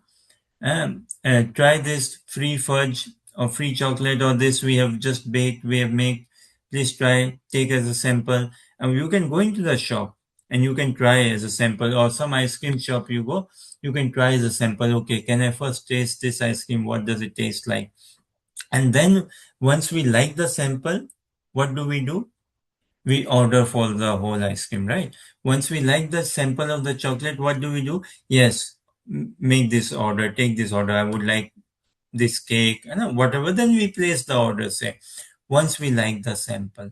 So likewise, once we love Shri Guru, the embodiment, the personality, the sample of pure Krishna consciousness, the sample of Krishna, the sample of Radharani, then we will love the whole flavor of the realm of Nikunja, wholeheartedly. So for disciple, he should be praying to see, and this is not mental imposition. This is all by mercy. He should be praying fervently to Gauranitai to help him to see his spiritual master as Radharani. So spiritual master status, we desire to see him as the purest devotee of the Lord, none like him, purest. Next, to see him as Krishna. Then to see him as Radharani. Then ultimate, to see him as the choicest, beautiful maid servant of Radharani, as the dearmost Manjari of Radharani. That if we can see. And so this is somewhat on the status, say, of spiritual master. There are lots of shlokas in Chaitanya Charitamrita, Bhagavad Gita, Shrimad Bhagavatam,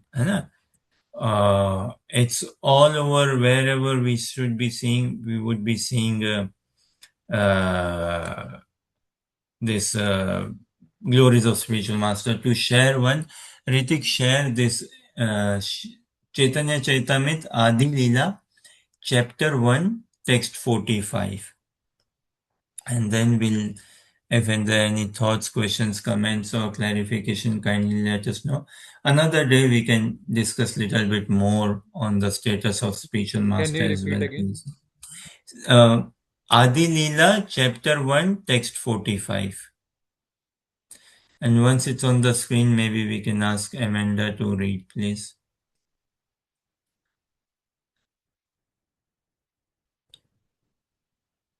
Because if we want to experience unlimited, enter the realm of unlimited, Sri Guru, although we can measure his height, 6 feet, whatever this, but we need to see that unlimitedness in him. If we cannot see that unlimitedness in him, we will never see unlimitedness in Radha Krishna, or we won't be able to get into that unlimited realm.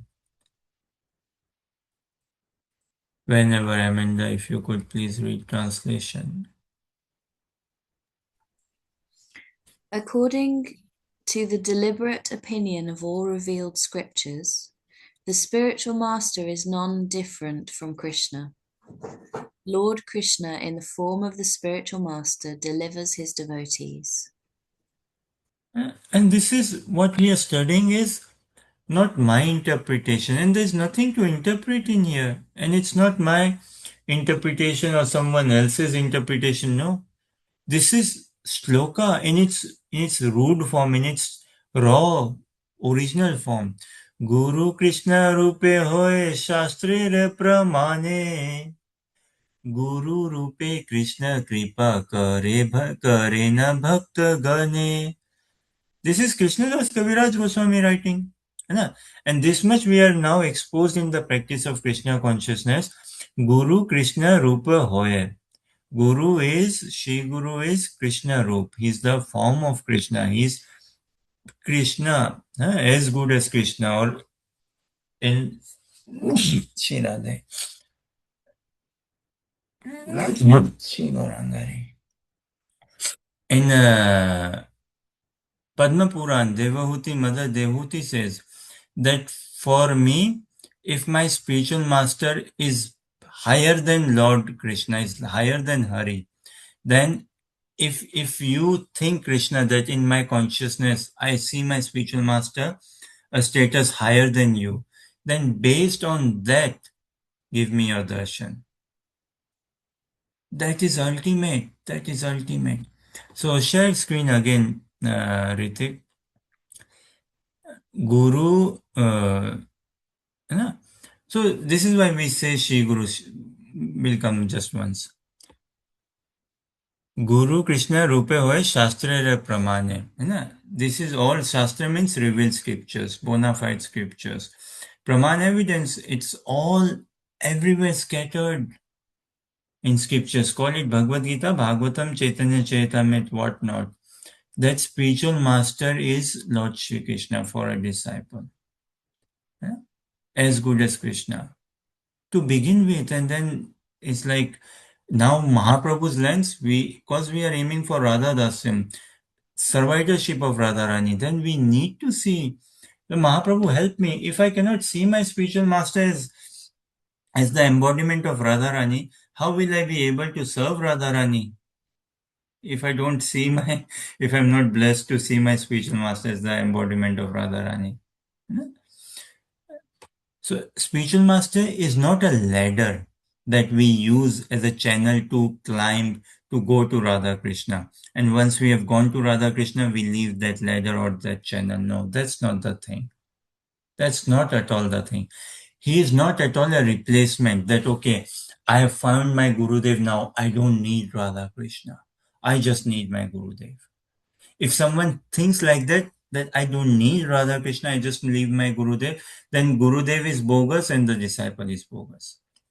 Rather, spiritual master is an extension of the embodiment of Radha Krishna, extension of the life of Radha Krishna, of the realm of that, in that realm, what it is like to serve Radha Krishna, that we need to experience in our relationship with Gurudev.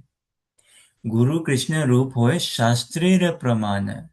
This is not me speaking, not at all. I know nothing anyways. And this is not like any interpretation or anything. We relish. And why should we not study Chaitanya Charitamrita, Baba? We have to study Bhagavad Gita cover to cover, Bhagavatam cover to cover, Chaitanya Charitamrita. But Kali Yuga, life is short. We have a short span of life.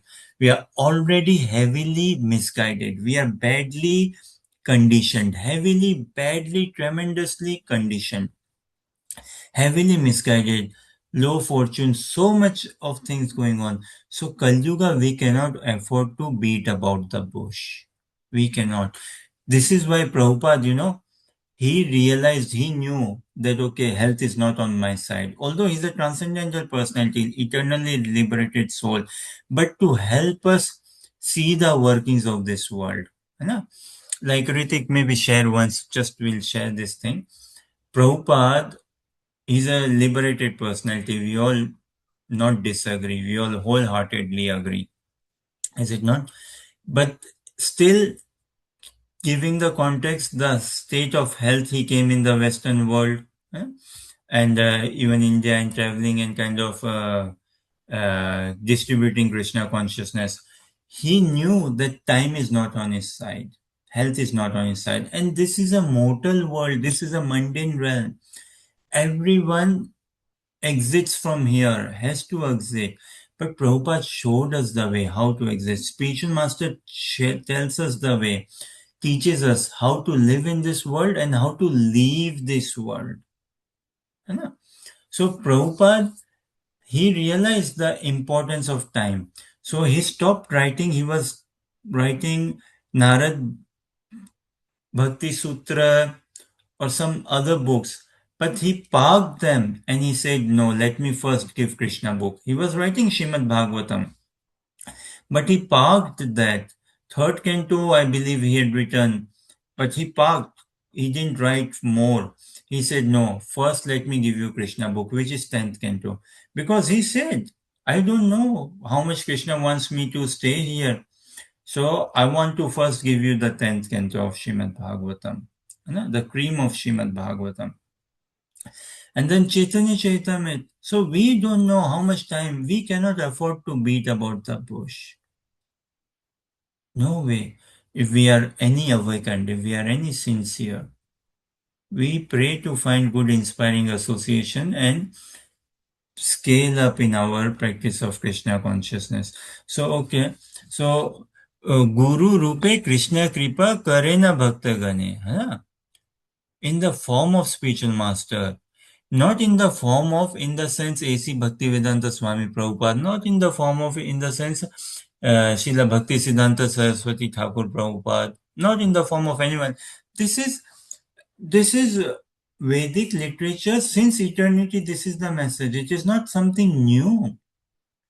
For every disciple, like for each of us, Radha Krishna are unique and they share a unique relationship.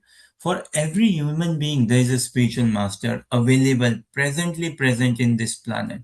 It's just we need to search, we need to pray, we need to find that personality, take his shelter, and reform myself as becoming a disciple. Yeah. That only my spiritual master is coming to my rescue. Only Hare Krishna, Krishna Krishna, Hare Hare. Hare Rama, Rama Rama, Hare Hare. Nitai Gaur Premanandi, Hare Hare Bol.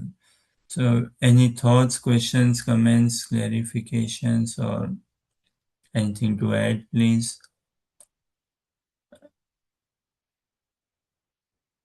Another time, sometime next week, hopefully we get to connect on Zoom. And we'll continue maybe little bit more studying the status, the position of spiritual master. There are lots, Chaitanya Charitamrita, Bhagavad Gita, Bhagavatam, message is still the same. Nowhere, the message could be more refined, the message could be more clear. Like in Chaitanya Charitamrita, it's more clear, it's more direct, it's more obvious. In Bhagavatam, it may not seem so obvious. In Bhagavad Gita, it may not seem that that message is coming about. But the message in Bhagavad Gita, Bhagavatam, Chaitanya Charitamrita remains the same, Radha Dasyam, under Mahaprabhu's lens. Yeah? And when we are blessed by a transcendental bona fide personality, through his grace, when we practice Krishna consciousness, throughout we will see that message popping up, yeah, in all the places. So we pray to become a disciple. One who has become a disciple, he is accepted as a pure devotee then and there. All this journey is to become a disciple. Yeah? No one, Hare Krishna, yes, Amanda Andrew. Hi, Krishna Prabhu. Hare Krishna. It was just a reflection on something you said in this last portion about to be able to realize the infinity of Krishna, then we have to be able to see that within the spiritual master. That was a really nice thing for you to say. Helped me to see that you can't just jump over things, that we're obviously here and we're developing our consciousness and there's steps to go through, and we need something closer to home to be able to understand before we go to the full extent, you know? Exact. Yeah. Exactly. Asatoma Sadgama. This is again Vedic literature, Baba, and it has been there since eternity. Asatoma Sadgama, Tamasoma Jyotirgama, Mrityorma Amritam Gama. This is the realm of Asat, meaning temporary, and from here we are advised, encouraged, from temporary go to eternity. From Tamasoma Jyotirgama, from a realm of ignorance go to knowledge. And then Mityurma Amritam Gama, from a realm of mortality go to immortality. But we just cannot jump. Spiritual master is that personality who has all the experience of this world and that world. Both. So he can understand, he can relate to our experiences, our cries and pains.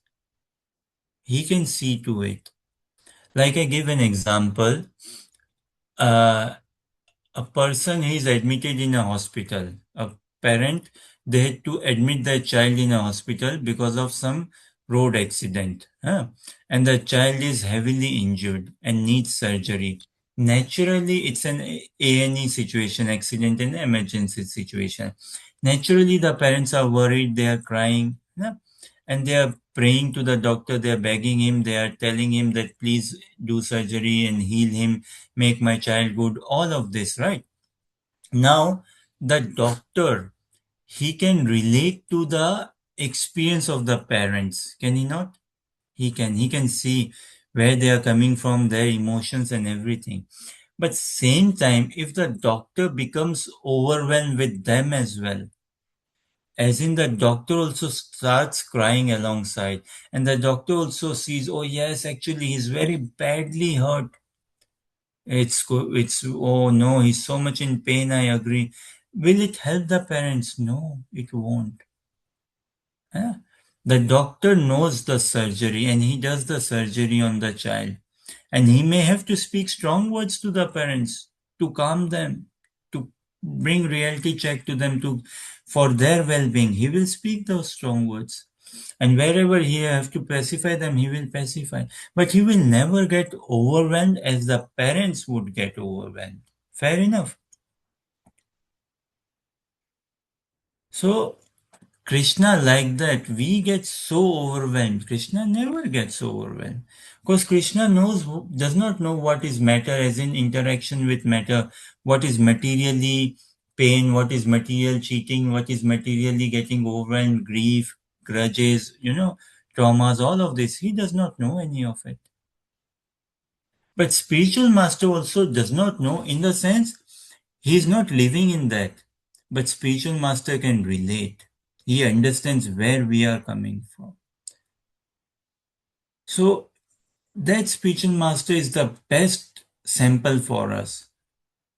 That how we can transcend from ourselves from this finite understanding of this world to experience what it means to be living in infinite realm. What it means to experience infinite joy, what it means to be absorbed in Krishna consciousness. Radha Krishna, they are God, they don't need to do any practice to be absorbed. But we see spiritual master, how he is absorbed. And both ways, yes, he has also traveled the path we have traveled, so we see him as that role model that yes, he's the best sadhaka, the best practitioner, and he's the best perfect being. But if I just stop myself, or my spiritual master also, at one point of time, he used to sleep doing japa, this and that, but now he is no more like this. Then it's a very dodgy consciousness. Then it's a very poor consciousness. It's a very uh, offensive consciousness. My spiritual master, he has not entered the eternal realm, rather, he is in the eternal realm since eternity. He's an eternally liberated personality. That consciousness we hanker to develop towards him, who is so magnanimous that he appears human like to deal with us, to educate us. So his role is multifold.